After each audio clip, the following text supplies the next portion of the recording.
ஜோதி தனிப்பெரும் கருணை அருட்பெரும் ஜோதி அருட்பெரும் ஜோதி அருட்பெரும் ஜோதி தனிப்பெரும் கருணை அருட்பெரும் ஜோதி அருட்பெரும் ஜோதி அருட்பெரும் ஜோதி தனிப்பெரும் கருணை அருட்பெரும் ஜோதி அருட்பெரும் ஜோதி தனிப்பெரும் கருணை அருட்பெரும் ஜோதி.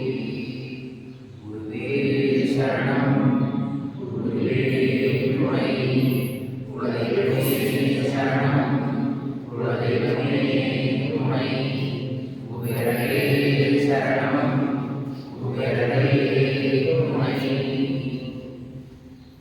அருட்பெரும் ஜோதி அனைவருக்கும் ஆனந்த வணக்கம். முன்னாடி விவரங்கள் சொல்லியிருப்பாங்க, இருந்தாலும் நம்ம மக்களுக்காக மறுபடியும் சொல்லுவோம். இது ஒரு சனி போட்ட மதம், இது ஒரு பெரிய ராஜா மாதிரி. உலகத்தில் எவ்வளவு பெரிய கோயில் லட்சுமிக்கு, லட்சுமி தான் எல்லாரும். அதாவது லட்சுமி முன்னாடி போனதுக்கு அப்புறம் தான் பெருமாளை வருவார். ஸோ அந்த அளவுக்கு இந்த ஊர்ல ஒவ்வொரு இருக்கக்கூடிய எல்லாருமே மிகப்பெரிய செல்வ செழிப்போடு இருப்பாங்க.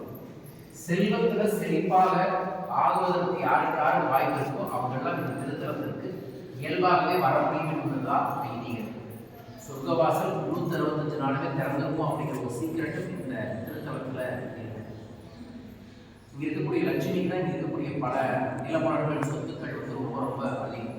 ஸோ பெண்கள் இங்க வந்து பூஜை செஞ்சு வழிபாடுகள் செஞ்சுட்டு போனாங்கன்னா அவங்க குடும்பத்துக்கு அவங்க ஒரு ராணியாக, அவங்க குடும்பத்தையே முன்னேற்றக்கூடிய ஒரு லட்சுமியாக மாற முடியும் என்பது ஐதீகம் கூட.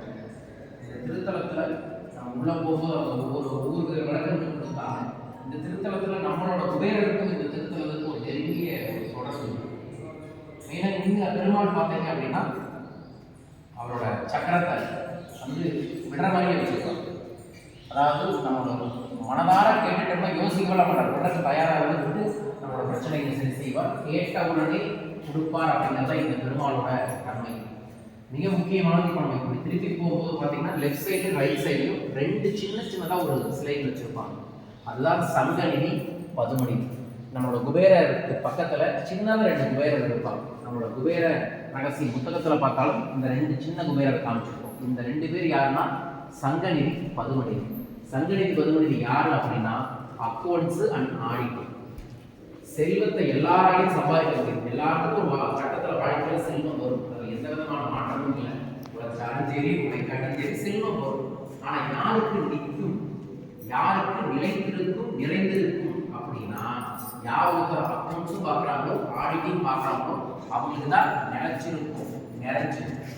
ஸோ உங்களுக்கு செல்வம் நிறைஞ்சிருக்கணும்னா சங்கநிதியையும் பதிகநிதியையும் நீங்கள் வணங்க வேண்டும். வணங்குறது மட்டும் இல்லை, ரெகுலராக கணக்கு பார்த்து கணக்கு எழுதணும், வரவு செலவு கணக்கை பார்க்கணும் அப்படிங்கிறதா இதோட சீக்கிரம். ஸோ இந்த நுழைவாயில வந்துட்டு இந்த நுழைவாயில போனதுக்கு அப்புறம் யார் ஒருவர் தினமும் உங்களோட வரவு செலவு கணக்கை சரியாக எழுதி கணக்கு பார்த்துட்டே வரீங்களோ நீங்க குபேர கடாட்சத்தை அடைவீர்கள்.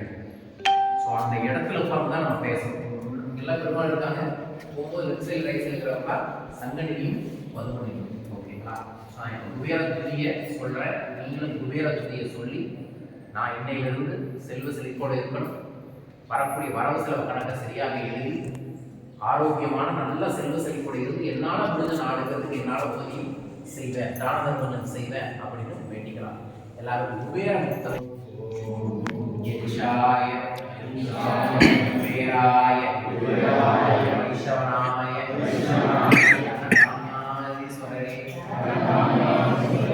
சரணம் சரணம் வளமியாம் தந்திடுவாய் வைஷ்ணவனே போற்றி தனநந்து காத்திடுவாய் தனவதியே போற்றி உரைவிழா குபேரனே போற்றி சங்கநிதி பதுமநிதி சார்ந்து நிற்பாய் போற்றி மங்களங்கள் தந்தி என்னை மகிழ்விப்பாய்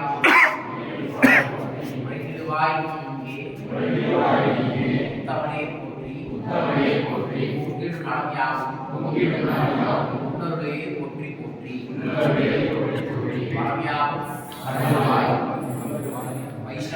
போற்றி தனமந்து காத்திடுவாய் கணபதியே போற்றி குறைவிலா வாழ்வழிப்பாய் பேரனையே போற்றி சத்கணிதி பதுமணிதி சார்ந்து நிற்பாய் போற்றி மங்களங்கள் தந்து எம்மை மகிழ்விப்பாய் போற்றி உழைத்திடுவாய் நீ இங்கே உத்தமனே